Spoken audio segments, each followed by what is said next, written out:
심장이 착착합니다. 저는 이제 김신혜라고 하는데요. 사는 곳은 경북 울진입니다.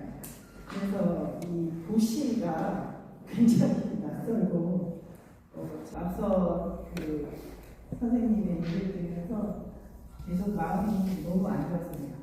우리나라가 이렇게 잘 사는 나라가 됐고 또 병원에 가면 온갖 그 커피숍과 식당과 그런 것들이 넘치는데 그 많은 돈을 벌어서 왜 이 지역까지 응급치료 못 가서 사람이 죽는 경우가 발생했을까 생각하니까 너무 안타깝고 제가 이제 현재 장애인 보호자이면서 우리 딸 때문에 이제 25년 지금 딸이 30이니까 27년 정도의 삶을 장애인 부모로 살게 됐는데 처음 장애인이 된 실제로 응급실 가는 것부터 시작했습니다.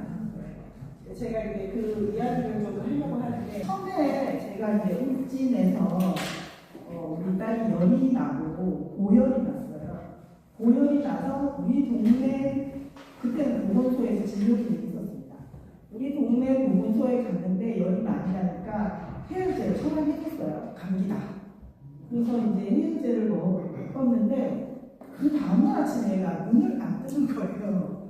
그래가지고 그때 얘가 이제 30개월 정도 됐을 때 그래서 보건소에 갔는데 그 의사 선생님이 이거 눈을 안 뜬다고 그리고 열도 조금 있긴 있는데 뭔가 이상하다 얘가 실신처럼 그렇고 그래서 깎아서 팍 막 깨고 뭐 인계를 뭐 이렇게 달고 하니까 눈을 살짝 뜨는데 의사 선생님이 보더니 경련이다 여기서 안 된다 빨리 큰 병원으로 가야 된다 그래서 큰 병원으로 어디로 우리는 얘가 그게 경련인지도 몰랐어요 그냥 눈만 동그랗게 떠지더라고요 근데 경련인데 가야 된다 그래서 어디로 가야 되니까 이 근처에서 가장 가까운 소아신경을 보는 선생님이 경주동국대병원에 있다는 거예요. 그래서 이제 그때 이제 그 소아과 의사 선생님 말씀해 주신 대로 이제 119를 타고 경주동대 왔죠. 경주동대 와서 이제 이게 지속적인 경련 발작이다. 그때 당시 이름이 간질중천증. 지금은 뇌전증 지속증 G41.9 뭐 이렇게 알 수 없는 뭐 바이러스 어쩌고 그래서 이제 그 상황에서 병원에 사흘을 있었는데 경련이 멈추지를 않아요. 그래서 급하게 MRI 찍고 뭘 다 해도 경련이 줄지를 않고 계속 발작이 되어서 그 선생님이 이거는 이제 24시간 무호흡기를 갈고 뇌파를 찍을 수 있는 더 큰 병원으로 가야 된다. 그래서 서울 그때 당시는 어느 병원으로 가려나 모르겠다. 일단 그냥 가자. 뭐 이렇게 된 거예요. 그래서 그 사슴 때 완전 그 차를 타고 이제 간호사 선생님이 한 분 타고 왜냐면 가다가 어떻게 될지 모르니까 병원에서 그런 조치를 하고 뭔가 차트 이런 걸 들고 갔는데 제일 길이 빠른 데가 서울 아산병원이에요. 서울 아산병원으로 갔는데 아산병원 응급실에서 오지 마세요. 가세요. 우리 소아중환자실이 베드가 10개인데 꽉 차 있고 여기 인공호흡기 다 꼽은 애들이 있어서 못 받는다. 그렇게 했어요. 그래서 우리가 이거 어떡하지? 막 이러니까 그때 그쪽 병원에서 일단 서울대병원에 전화해보니까 PICU 한 자리 남아있다. 그쪽으로 얘는 가야 된다. 우리가 그 영리랑을 해볼 테니까 그쪽으로 가시라 그랬는데 얘가 이제 그 119 타고 그 베드에서 계속 경련을 하니까 이 의료진이 아까 책임성, 의료진의 책임성 이런 게 있잖아요. 그러니까 못 보내는 거예요. 계속 경기를 하니까. 그래서 이제 그 보낼 때 보내더라도 처치를 해야 되는 거지. 아이들 자꾸 막 하면서 그러면서 이제 막 그 병원에서 막 회의를 긴급하게 하더니 한 10분, 20분 만에 엄청 빨리 얘를 입원시켜줬어요. 응급실에서 막 그 처치를 거의 그 베드 아직 병원에 들어가기 전에 여기 그 응급실 문 입구에서 막 처치를 하면서 이제 그러면서 막 정리하고 한 막 10분, 20분 막 우리는 울고 막 얘를 어떡하냐 이제 죽냐 막 그때 심장이 어마어마합니다. 그러면서 병원에서 이제 일단 안 되겠다. 우리 병원에 가야 되겠다. 아까 안 된다는데 지금 되는데 그 인공호흡기를 달고 있는 아동 중에서 누구 한 명이 조금 덜 해서 일반 입원실에 올라가야 될 애가 있어서 걔를 긴급하게 보내고 이 배들을 배워서 이제 얘를 보낸 거예요. 그래서 이제 들어가서 뭐만 뭐 얘기를 하면 우리는 이제 그 뭔지도 모르고 우리 남편이랑 저랑 그냥 울고 이제 애 보내라고 하다가 이러면서 그때부터 이제 병원 생활이 시작이 되어가지고 이제 2년을 그 중환자실에 있었어요. 2년을 중환자실에 있고 각종 뭐 감염 뭐 다 겪고 그리고 이제 그 8시 밤 8시 이게 2시간밖에 면회가 20분밖에 안 되니까 나머지 시간은 전부 다 제가 그 서점에 가서 이제 뇌전증과 관련된 책을 공부를 하고 이제 그렇게 했죠. 그러면서 퇴원을 하고 이제 동네로 돌아왔는데 그때는 이제 이 목감이고 다 이미 다 갖고 오고 막 이렇게 해서 다 배워서 왔지만 우리 동네가 워낙 촌동네라서 응급 상황이 굉장히 자주 발생을 하잖아요. 그때 이제 응급 상황이 발생할 때는 포항 성모병원으로 갔는데 안 돼요. 포항 성모병원으로 갔고 포항 성모병원에서 안 되니까 경북대학교 응급실로 보냈는데 그게 너무 멀고 경북대학교 응급실에 오면 이 모든 걸 다시 설명해야 되는 너무나 어려운 상황이어가지고 이제 그냥 생전 바로 서울로 갔어요. 서울로 갈 때 저희가 차를 막 밟아서 가면 한 3시간이면 들어가니까 우리 집에서 경북대학교 오는 시간이랑 글로 가는 시간이 똑같아요.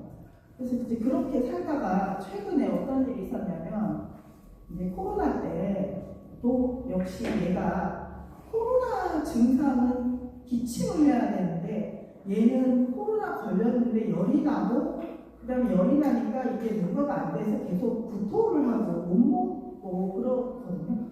근데 이제 얘가 위류관을 갖고 있기 때문에 음식을 중단을 하고 자꾸 음식줄을 토하니까 이거를 음식이 안 돼요. 그러니까 이제 수액만 마시면 내가 봤을 때 얘는 아직 건강해서 금방 나을 것 같은데 이 우리 동네 의원에서 이 코로나가 안 받아준다는 거예요. 그리고 전형적인 코로나 증상, 국가가 내는 지침에 안 맞다. 근데 얘는 의사소통도 전혀 안 되지, 와상이지, 위류관을 갖고 있지, 그리고 하루에 한 15번 격려를 하는 환자인데 그러면은 얘가 좀 뭘 먹냐고. 그래서 수액 하나만 맞춰주면 열정 떨어지고 그러면 좀 몸이 진정되면 괜찮을 것 같다. 엄마가 20년 골목 경험상 얘기했더니 절대 안 돼요. 119가 뭐 안 받아주니까 못 간다는 거예요, 119가. 그래서 제가 이제 내 차에 태우고 강릉한 산병원으로 갔거든요. 강릉한 산병원에 갔는데 역시나 코로나의 전형적인 환자가 아니다 라는 이유로 거부를 해가지고 제가 그래? 그럼 이판 사건 죽는다. 그리고 제가 진짜 아산병원으로 문을 들이박았어요. 들이박고 그때서야 뭐 근데 경찰도 못 와요. 왜냐면 코로나 환자가 하니까 엄마도 코로나, 딸도 코로나라니까 못 오고 잡아가라 그랬어요. 그때 이제 역시 의사 선생님이 간호사가 막 나와서 이제 우리 딸의 그런 상황을 알고 내가 막 화가 나고 막 분노게이지 상승해서 설명하니까 이제 본인들이 와서 막 이렇게 하면서 조사해가 검사하고 막 그 이제 차 부서지고 눈 부서진 상황에서 해서 격리실로 들어가고 격리실에서 아니나 다를까 진짜 수액 하나 딱 맞고 나니까 열도 떨어지고 안 토하고 그래서 약을 먹고 멀쩡하게 몇 시간 뒤에 집에 왔고요. 그래서 제가 이 이제 응급의료 체계에서 역시는 선생님들이나 의사들이나 왜냐하면 사람이 죽어가는 걸 보고 그냥 보고 있지는 못하더라고요. 어쨌든 그렇게 해서 살았어요. 근데 최근에 뭔가 법이 바뀌었나 봐요. 저희 딸이 진짜 격려를 자주 하니까 이게 이제 1시간마다 격려를 3번 정도 하게 되면 이게 땡겨져요, 스파이크가. 그러면 50분에 또 하고 40분에 또 하고 30분에 또 해요. 그러면 활동지원사들이 이제 돌보는 분들이 알아채요. 한 10년 넘게 했기 때문에 얘가 지금 스파이크가 계속 뛰는 방향으로 간다. 그러면 이제 그때는 무조건 응급실 가야 되거든요. 근데 이제 119 부르면 그때는 벌써 10분 간격으로 계속 격려를 해요. 이게 굉장히 응급 상황인데 빨리 가야 되는데 119분이 오셔서 응급진흥원에 전화하니까 와도 소용이 없다. 우리 병원에 와도 소용이 없고 얘가 한강을 못 찾아서 우리는 안 된다. 이게 지금 알아보고 있다. 상주 적십자병원은 어떻게 했느냐 뭐 이런 얘기를 하는데 뭐라고요? 저는 포항에 있고 우리 딸은 이제 활동지원사님들하고 꼴찌했는데. 그래서 제가 꼴찌의료원에 가만히 있으세요. 꼴찌의료원 전화할게요. 꼴찌의료원 전화하세요. 여보세요. 저 엄마인데 아니 지금 그런 얘기 좀 누가 그 얘기했어요. 그러니까 응급실 의사 선생님이 새로 오신 분이신 거예요. 그래서 아니 여보세요. 우리 차트가 뭐라고 걔가 어떤 상황이냐고. 가서요 근육 주사 놓고요 일단 지켜봐요. 어떻게 되지. 이때까지 그렇게 했잖아요. 그리고 엄청 작은 단을 꽂아가지고 일단은 그냥 약을 천천히 줘라 뭐 이렇게 해가지고 갈 때마다 이제 죽고 살거나 팔을 벅벅 내고 막.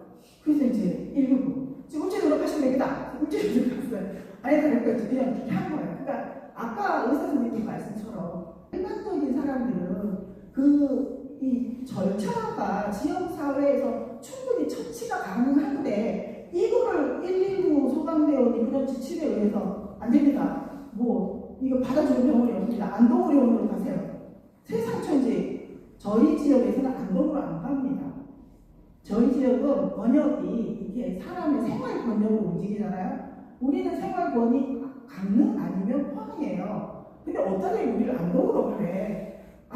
안동으로 안 가요. 그러니까 그 번역이라는 것도 지정도 마찬가지인데 아까 저 선생님 말씀대로 굉장히 중증 아주 번역별 큰 의료가 있으면 중간중간에 작은 의료센터가 있고 24시간 뭔가 사소한 것들을 진료를 보는 그런 것도 있잖아요. 저도 너무 아파가지고 갔는데 사실 진통제 하나만 처방받아도 되는 데가 아플 때 너무 울면서 병원에 가서 받아야 돼. 근데 이거는 죽을 병은 아니잖아요. 당장 고통스럽지. 처방만 해주면 되니까 그런 응급실이 안 가도 되잖아요. 그냥 가면 돼. 동네 24시간 뭐 이런 진료센터에 가면 되거든요. 그래서 제가 말씀드리고 싶은 것은 아까 지역의 큰 원역별 병원이 필요하긴 해요. 경북에는 지금 없는데 생활권이 포항과 구미를 중심으로 있고 안동에 인구가 10만, 20만 되는데 큰 권역별을 지을 필요도 없고 거기 안 갑니다. 사람들이 요즘 중요하게 생각하는 거는 품질이잖아요. 품질. 그러니까 우리가 의료의 질을 따졌을 때 2번, 3번 옮겨야 되는 걸 이미 예측하고 있는데 안 가거든요. 그래서 저는 아까 선생님 말씀처럼 포항이나 구미나 안동 쪽에 중간 정도의 그런 의료기관이 있고 1차 좀 정리한 다음에 안 되면 뭐 이렇게 번역별로 온다든지 그런 방법은 합리적이라고 생각하는데 다만 아까처럼 장애를 입은 사람이나 장애 보호자가 어떻게 의사소통을 전달할 거냐의 문제예요. 지금처럼 우리 딸 같은 경우는 엄마가 너무 별나고 거의 진짜 뭐 그런 사람이니까 애가 살았지 아니면 수없이 많이 그 경련성 질환을 갖고 치료 불응성입니다. 우리 딸 치료 어떤 걸 해도 안 돼. 그러니까 병원에 가면 뭐 여러 가지 약품 아시죠? 뭐 이런 거 이렇게 섞어서 막 주면서 이제 그 진정을 하게 되는데 제가 얼마나 하면 그걸 다 알겠어요. 그리고 막 몸에 열이 나면 우리 동네 응급실 의사가 열이 나면 열나니까 얘가 감기인 거 아닌데 아니요. 경기를 많이 하면 열이 나요. 제가 얘기하면 그때서야 이제 그런 것보다 피부세포 각종 전해질 수치가 각종 문제 아니 지금 경기해서 그렇다고 좀 진정되면 또 괜찮아져요. 그래서 그러한 일상적인 것들을 지방에서 지방의료원에서 지방보건소에서 1차 좀 커버를 할 수 있는 게 돼야 됩니다. 지방이 너무 중요한데 우리가 무슨 이거 하나 때문에 큰 병원까지 가겠어요. 근데 그때도 장애인의 비애라든지 이 장애인이 독자적으로 혼자 살아가는 사람은 의사소통을 어떻게 할 건지 어떻게 병원으로 갈 건지 이런 고민인 거죠. 지금도 제가 경산에서 그 지원한 그 장애인분이 굉장히 통통하신 분인데 앉아있는데 너무 이상한 거예요. 제가 이분이 이제 사건 때문에 잘 사는지 좀 한번 모니터링을 하려고 갔는데 앉는 게 너무 불편한 거예요. 그래서 왜 앉는 게 불편해요? 아프대. 그래서 엉덩이 좀 보자고 봤는데 세상에 요청이 생겨가지고 엄청나게 짓누르고 막 그래요.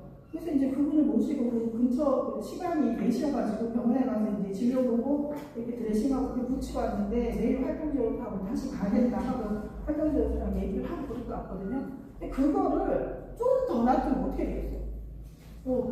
본인이 알아차릴 수가 없어. 그러니까 활동지원에서 얘기를 하나요? 그리고 발달장애인분이 갑자기 도전적 활동을 하고 굉장히 강력하게 뭔가 타인을 괴롭히고 점프하고 핥히고 했을 때 이것이 도전적 행동이니까 진정제를 줄 건지 아니면 이 사람이 지금 왜 이런 응급 상황일까 이거 부모가 어떻게 할 수 없죠. 병원에 갔는데 막 뭐 어떻게 그래요. 그래서 일단은 이제 진정제를 놓고 어디가 아픈지 어떻게 알아? 아픈지 안 아픈지 뭐 진짜 도전적 행동인지. 근데 검사를 사가니까 세상에 그 변비가 여기 꽉 찼어요.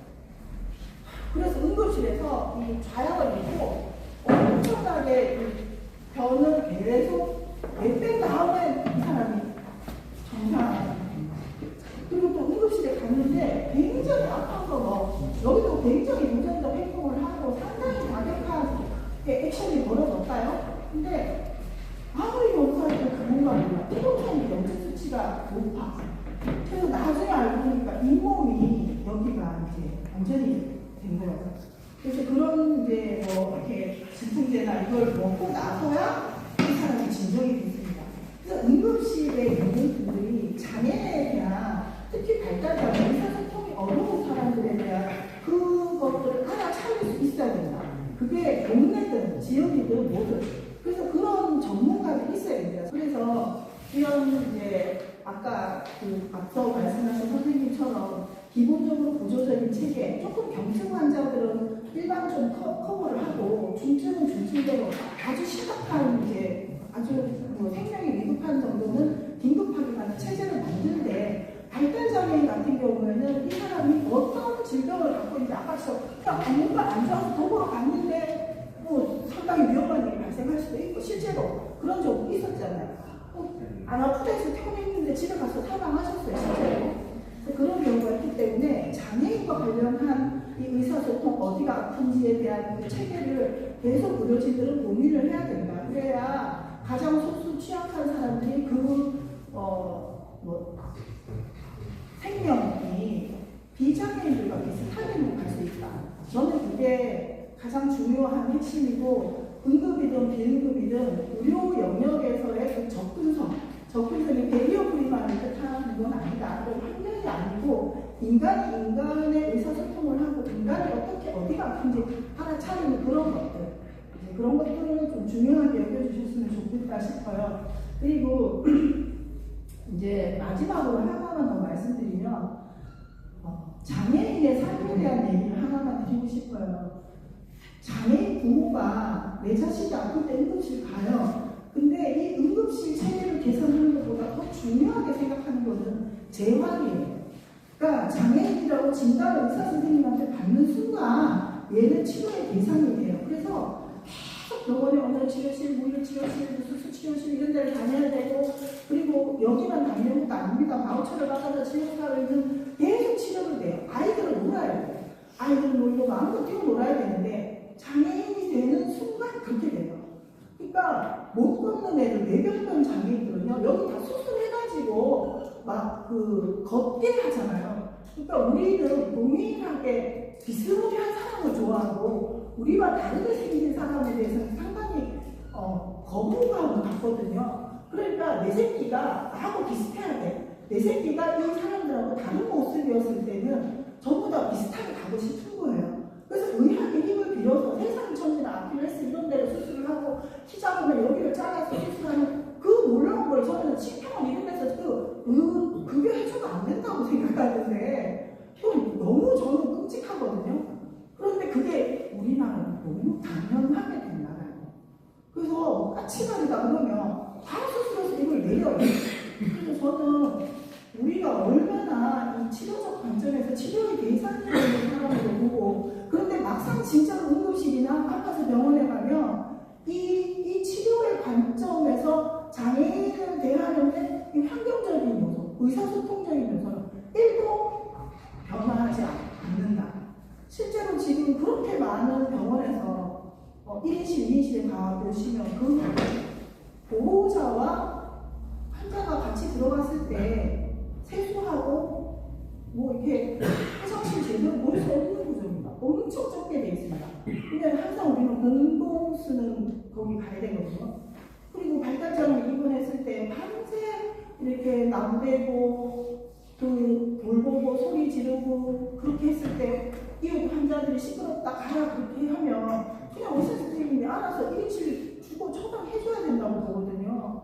아니면 그 다른 환자들하고 난리도 아니에요. 그러니까 그런 것들에 대한 편의성이 전혀 제공되지 않고 있고 그래서 그런 부분도 의료진이나 의료 영역에서는 고민을 해야 됩니다. 발달장애인 보통병원이라고 되어 있는데 실제로 발달장애인들이 가서 두렵지 않은 진료 환경인가? 전혀 그렇지 않거든요. 그런 것들에 대한 고민들이 의료 영역에서 의료진들이 고민해야 되고, 제일 핵심은 저처럼 의사 선생님 뭐 이렇게 저는 의사 선생님은 별로 두려워하지 않는데, 많은 사람들이 내 생명, 나를 치료해주는 사람을 존중하고 이 사람을 함부로 할 수 없어요. 그래서 의사 선생님의 말과 하얀 가운의 굉장한 그 권한을 인정합니다. 그러니까 사회복지사가 가서 이렇게 하지 마세요 그러면 그렇지만, 의사가 이렇게 하시면 안 된다고 그 말을 듣잖아요. 그러니까 의료진에 우리가 이거를 저항할 수 있는 사람들이 과연 몇이나 되느냐잖아요. 이제라도 지금 이런 자리가 생겼으니까 훨씬 더 연대하고, 장애인 당사자 조직이나 부모 조직이 재활의 대상이 되어서 재활병원을 늘리고 이런 것 중심보다는 훨씬 더 건강한 삶을 유지하는 이런 의료 체계, 응급 돌봄 체계, 이런 것들을 구축하는데 좀 힘을 더 쏟아야 된다고 말씀드리고, 저도 돌아가는 거 그런 거 열심히 하겠습니다. 감사합니다.